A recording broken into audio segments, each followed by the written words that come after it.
அடுத்ததா பேச அழைக்க போறவங்களை பத்தி சொல்லணும்னா where do I start and where do I end. அவருடைய பயணமே ஜெயத்துல ஸ்டார்ட் ஆச்சு and then it is fully வெற்றி பாதை மட்டும்தான், வெற்றி நாயகன் அப்படின்னு கூட சொல்லலாம்.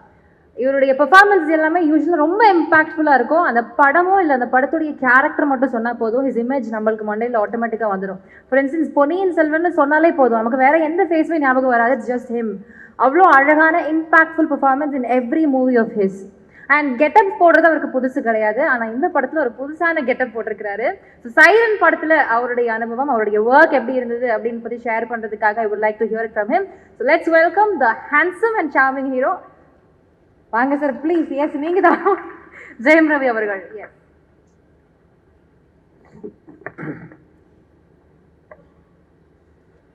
மேடையில் அமர்ந்திருக்கும் அனைவருக்கும், இந்த விழாவுக்கு வந்திருக்கும் பத்திரிகை, தொலைக்காட்சி, இணையதளம் நண்பர்கள் அனைவருக்கும் வணக்கம். ரொம்ப சந்தோஷமான ஒரு மேடை. எல்லாருமே ஒரு டீமாக ரொம்ப கஷ்டப்பட்டு பண்ண படம் இது. அதனால இன்னைக்கு இந்த படம் ஒரு ரிலீஸ் தேதியை நோக்கி போகுதுன்னு நினைக்கும் போது, நல்லபடியாக வந்திருக்குன்னு நினைக்கும் போது ரொம்ப ரொம்ப சந்தோஷமாக இருக்குது. கண்டிப்பாக அதுக்கு உங்களுடைய ஒத்துழைப்பு தேவை. எல்லா நல்ல படங்களும் இன்னைக்கு உங்களுடைய ஒத்துழைப்பை பார்க்குறோம். முதல் ஒரு நாளில் நீங்கள் சொல்லிடுறீங்க, அது ரொம்ப ஒரு பாசிட்டிவான ஒரு விஷயமா இருக்குது. அதனால நல்ல படங்கள் இன்னைக்கு நிறைய நாள் ஓடுது, ஹவுஸ்ஃபுல்லாக ஓடுது. ஸோ அதனால உங்களுடைய ஆதரவு கண்டிப்பாக எங்களுக்கு தேவை. சைரனும் நல்ல படம்ன்ற ஒரு மிகப்பெரிய நம்பிக்கையில் தான் நான் இதை பேச ஆரம்பிக்கிறேன். என்னதான் கடைசியில் பேச கூப்பிட்டாலும் நான் முதல்ல இருந்து ஆரம்பிச்சாகணும், வேற வழி கிடையாது. அதனால கொஞ்சம் பொறுமை காத்திருக்க வேண்டும் அப்படின்னு கேட்டுக்கிறேன் எல்லாரையும். முதல்ல இந்த படம் ஆரம்பிச்சது எனக்கு இந்த மேடையில் தான் பேச முடியும். நான் எடிட்டர் ரூபன் அவர்கிட்ட இருந்து தான். ரூபன் அடங்கமறு படமும் எங்களுடைய ப்ரொடக்ஷனுக்கு, ஹோம் மூவி மேக்கர்ஸ்க்கு அனுப்பிச்சி வச்சார் டைரக்டர் கார்த்திகை. அது ரொம்ப ஒரு மிகப்பெரிய ஹிட் ஆச்சு. அதே மாதிரி சைரன் டைரக்டர் ஆண்டனி பாக்யராஜ் எங்கள் ஆஃபீஸ்க்கு அனுப்பிச்சி வச்சுருந்தார். அப்போ தான் எனக்கு புரிஞ்சுது, மற்ற ஹீரோஸ்க்கு அனுப்பிச்சிருக்காரான்னு எனக்கு தெரியல. எனக்கு அனுப்புகிறாருன்ற பெரிய நம்பிக்கையில், எனக்கு மட்டும்தான் அனுப்புகிறாருன்ற பெரிய நம்பிக்கையில் நான் இருக்கேன். ஸோ அது ஒரு ஃப்ரெண்ட்ஷிப்போ, ஒரு அன்போ, ஒரு க்ளோஸ்னஸோ இல்லைன்னா அது நடக்காதுன்னு நினைக்கிறேன். தேங்க்யூ ரூபன். அதுக்கு முதல்ல 2 வெற்றி படம் எனக்கு தெரிஞ்சு இன்னும் ரிலீஸ் ஆகலை, பட் இருந்தாலும் நான் ரொம்ப சந்தோஷமாக இருக்கேன் சைரனை பொறுத்த வரைக்கும். அண்ட் ரூபன் எப்போவுமே ஒரு ஃபேமிலியாக கூட இருந்து சில நல்லது கெட்டது பேசிப்பார்.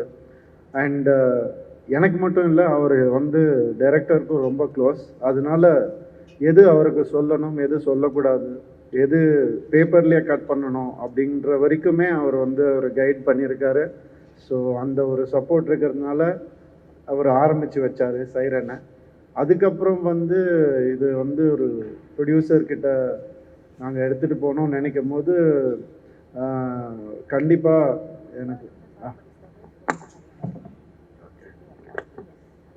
ஓகே. ஸோ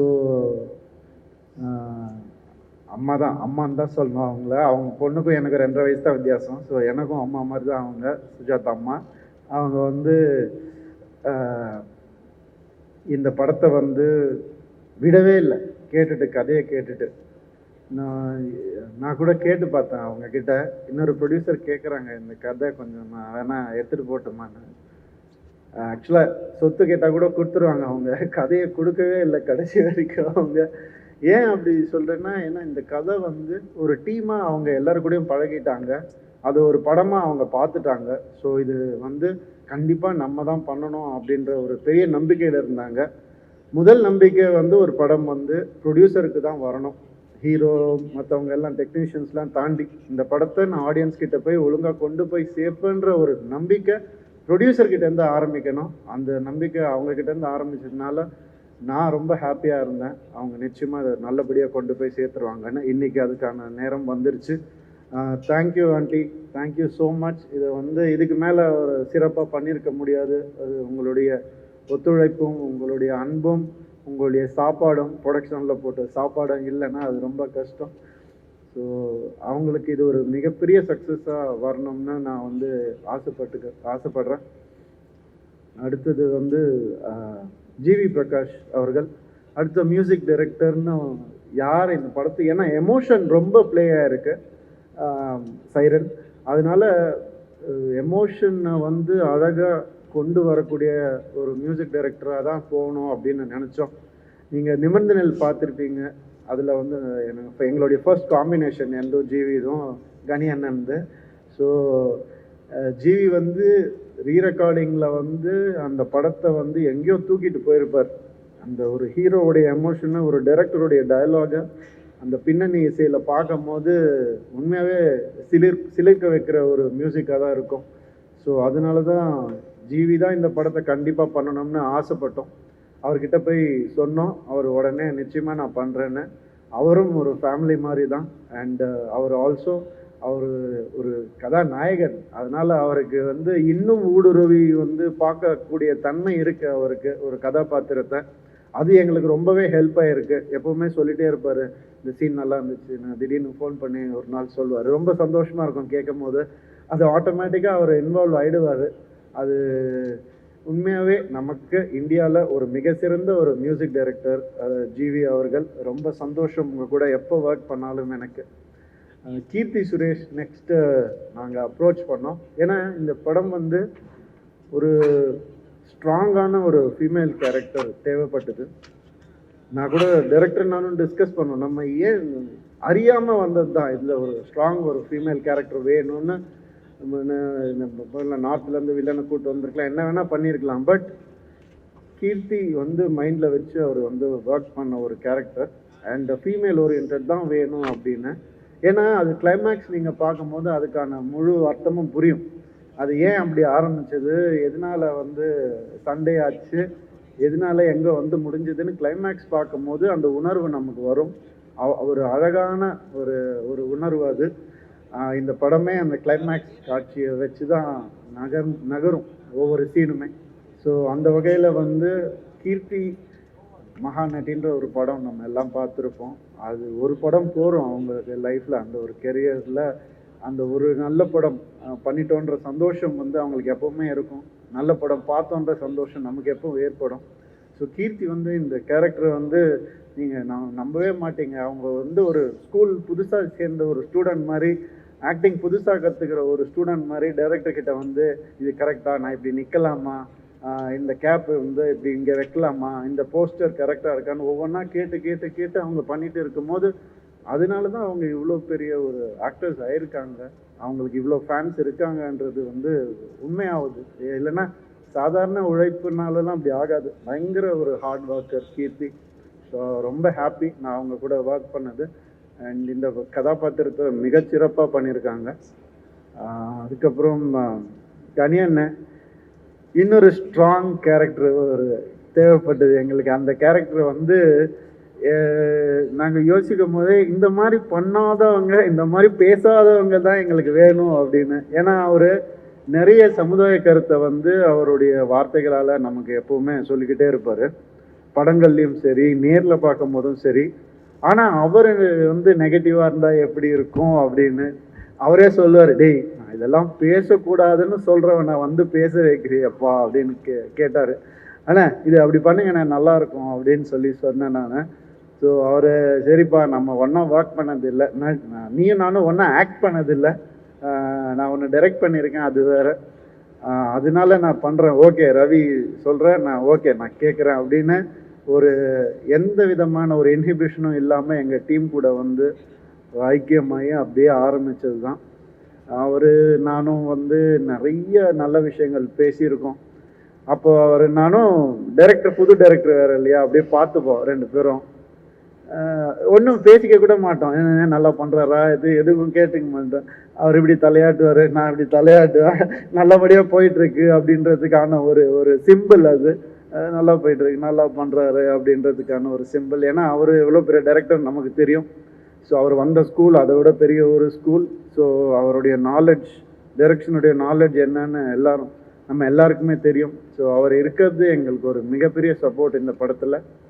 அண்ட் அதே மாதிரி இன்னொரு டைரக்டர் அழகபெருமா சார், நானும் அவரும் வந்து சேர்ந்தது வந்து அடங்கமறு படத்தில் வந்து சேர்ந்தோம். அப்பத்துலேருந்து அந்த ஜேர்னி அப்படியே கண்டினியூ ஆகிருக்கு. தொடர்ந்து நிறைய படங்கள் ஒன்றா பண்ணிகிட்ருக்கோம். இந்த ஒரு ஜேர்னி இன்னும் கண்டினியூ ஆகணும்னு தான் நான் எப்போவுமே ஆசைப்பட்றேன். ஏன்னா அவருடைய படம் வந்து ரொம்ப ரசித்து பார்த்தேன் நான். எப்போவுமே அது எனக்கு ரொம்ப பிடிக்கும். இந்த பாடல்கள் எப்போவுமே அவர்கிட்ட சொல்லிகிட்டே இருப்பேன், சார் இந்த மாதிரி இன்னொன்று பண்ணணும் சார் நீங்கள் அப்படின்னு எப்போவுமே கேட்டுகிட்டே இருப்பேன். அவர் வந்து இன்னைக்கு பயங்கரமான ஒரு பிஸி நடிகராக இருக்கிறது எனக்கு மனசுக்கு ரொம்ப ரொம்ப சந்தோஷமாக இருக்குது. சார் இன்னும் நிறைய கேரக்டர்ஸ் நீங்கள் பண்ணணும் சார், உங்கள் கூட நானும் சேர்ந்து ஒர்க் பண்ணணும். So very happy to be working with you again and again sir. And Selva cameraman, அவர் வந்து தான் சொல்லுவாங்க, கனியண்ணா சொன்ன மாதிரி 2 பேரும் அந்த ட்வின்ஸ் மாதிரி தான். டைரக்டரும் கேமராமேன் செல்வாவும் எங்கள் ப்ரோ அப்படின்வாங்க. அந்த மாதிரி எப்போ பார்த்தாலும் ஒரு இந்த மாதிரி ஒரு சிங்கை பார்க்கவே முடியாது. ஸோ நான் அப்போ நினச்சிக்கிட்டேன், நம்ம எதுவும் போய் டிஸ்டர்பே பண்ணக்கூடாது இந்த சிங்கை அப்படின்னு நான் நினச்சிக்கிட்டேன். ஸோ அந்த அளவுக்கு வந்து அவங்க 2 பேரும் இன் சிங்கில் வந்து ஒர்க் பண்ணியிருக்காங்க சைரன் படத்துக்கு. அண்ட் அவங்களுடைய உழைப்பு வந்து கண்டிப்பாக மக்கள் வந்து அப்ரிஷியேட் பண்ணுவாங்கன்ற ஒரு பெரிய நம்பிக்கை எனக்கு இருக்குது. ஏன்னா இதுதான் எதிர்பார்க்குறாங்க மக்கள். ஒரு டைரக்டருக்கும் ஒரு டெக்னீஷியனுக்கும் இருக்கிற ஒரு காம்பினேஷன் தான் எதிர்பார்க்குறாங்க. செல்வாவுடைய மாநகரமும் விரும்பணும் அவ்வளோ நல்ல படங்கள், அவ்வளோ நல்ல ஃபோட்டோகிராஃபி, அவருடைய ஒர்க் நம்ம எல்லாரும் பார்த்துருப்போம்.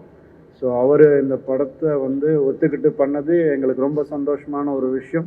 அண்ட் கண்டிப்பாக இந்த படம் உங்களுக்கு ஒரு மிகப்பெரிய பேர் வாங்கி கொடுக்கும், அது நிச்சயமாக என்னால் சொல்ல முடியும். அப்புறம்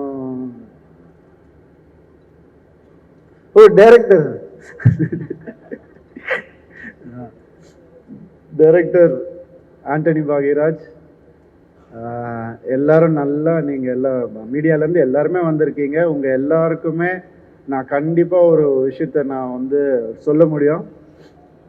இன்னும் நிறைய மேடைகளில், இன்னும் சிறந்த மேடைகளில் அவரை நீங்கள் அடிக்கடி பார்ப்பீங்க. அது மட்டும் என்னால் கண்டிப்பாக சொல்லணும். அந்த மாதிரி ஒரு ஆள் அவர். இப்போவே வந்து பிடிச்சி வச்சுக்கணும்னு நினைக்கிறேன். ரிலீஸ்க்கு அப்புறம் வந்து இன்னும் அவரை நிறைய நல்ல படங்கள் பண்ணணும் தான் நான் ஆசைப்பட்றேன்.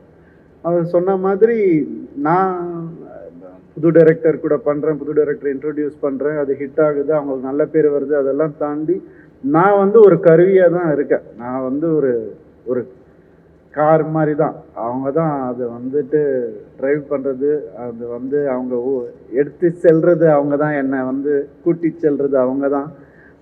ஸோ அவ்வளோதான் நான் வந்து ஹெல்ப் பண்ணுறேனே தவிர அவங்களுடைய பர்டிகுலர்லி ஆண்டனி அவருடைய உழைப்பு, திறமை, நம்பிக்கை, அவருடைய டேலண்ட் இல்லாமல் இந்த சக்ஸஸ் கிடையாது. அவருடைய முழு உழைப்பால் இன்றைக்கி வந்திருக்காரு. அவர் சொந்த காலில் நின்று வந்திருக்காரு. அதுக்கு ஒரு பெரிய சல்யூட். நிச்சயமாக இன்னும் நல்ல படங்கள், இன்னும் நிறைய பெரிய படங்கள், நல்ல ஹீரோஸ் கூட, நல்ல டீம் கூட நீங்கள் ஒர்க் பண்ணணும்னு நான் ஆசைப்படுறேன். அது கண்டிப்பாக நடக்கும். அதுக்கு அவங்க எல்லாருமே சப்போர்ட்டாக இருப்பாங்க. எங்கள் ஆர்ட் டைரக்டர் கதிர் அவர்கள், அவர் வந்து ரொம்ப ஃபேமிலி மாதிரி தான். அவர் இந்த படம் வந்து வெறும் ஒரே எண்ணம் தான், அந்த படம் நல்லா வரணும் அப்படின்னு நினச்சி தான் நாங்கள் எல்லாருமே ஒர்க் பண்ணோம். இப்போ என்னை பற்றி எல்லோரும் சொல்லிட்டாங்க, இருந்தாலும் நான் என்னை பற்றி கொஞ்சம் சொல்லிக்கிறேன். இந்த படத்தில் ஏன்னா கொஞ்சம் நான் கஷ்டப்பட்டு நடிச்சிருக்கேன். அது 2 கெட்டப்லாம் போட்டு பண்ணியிருக்கேன். முதல் தடவை கிரே ஹேர் அதெல்லாம் பார்த்துருக்கீங்க நீங்கள். ட்ரெய்லர் நீங்கள் எல்லோரும் விரும்புனீங்கன்னு நம்புகிறேன் நான். ஸோ இந்த படத்தில் வந்து எனக்கு ஒரு 2 டைம் லைனுக்கான ஒரு டிஃப்ரென்ஸை காமிச்சு ஆக வேண்டிய ஒரு கட்டாயம் கதையில். 15 years பிஃபோர் அப்படின்னு சொல்லக்கூடிய ஒரு கதை, அப்புறம் ப்ரெசண்ட்டில் நடக்கக்கூடிய ஒரு கதை. ஸோ 2த்துக்கும் டிஃப்ரென்ஸ் காட்டணுங்கிறதுக்காக தான் அப்படி. ஸோ அது வந்து தேவைப்பட்டது கதைக்கு, அதனால அப்படி பண்ணியிருக்கேன். இது எனக்கு ஒரு புது அனுபவம். இந்த அனுபவத்தை நான் ரசித்து பண்ணியிருக்கேன். நீங்களும் ரசிப்பீங்கன்னு நான் நம்புகிறேன். படம் உங்கள் எல்லாருக்கும் கண்டிப்பாக பிடிக்கும்னு நான் நினைக்கிறேன். February 16 தேட்டரில் ரிலீஸ் ஆகுது. இது ஒரு ஃபேமிலி ஃபிலிம் தான். எமோஷன்ஸ் அடங்கியிருக்கிற படம் தான் இது. நான் நடுவில் நிறைய கொஞ்சம் ஆக்ஷன்ஸ் படம் வெட்டு குத்துன்னு போயிட்டேன், திருப்பி வந்துட்டேன். ஸோ இந்த படம் நிச்சயமாக குடும்பங்களுக்கான படம் தான். இதில் ஒரு பியூட்டிஃபுல் எமோஷன் இருக்குது, ஒரு ஃபாதருக்கும் டாட்டருக்குமான ஒரு பியூட்டிஃபுல் எமோஷன் இருக்குது. அதுதான் இந்த படம், அதுதான் அந்த கரு. இது நான் ரொம்ப ரசித்து பண்ணேன். அதனால எனக்கு ரொம்ப க்ளோஸ் டு த ஹார்ட் இந்த படம். கண்டிப்பாக உங்கள் எல்லாருக்கும் பிடிக்கும்னு நம்புகிறேன். நன்றி.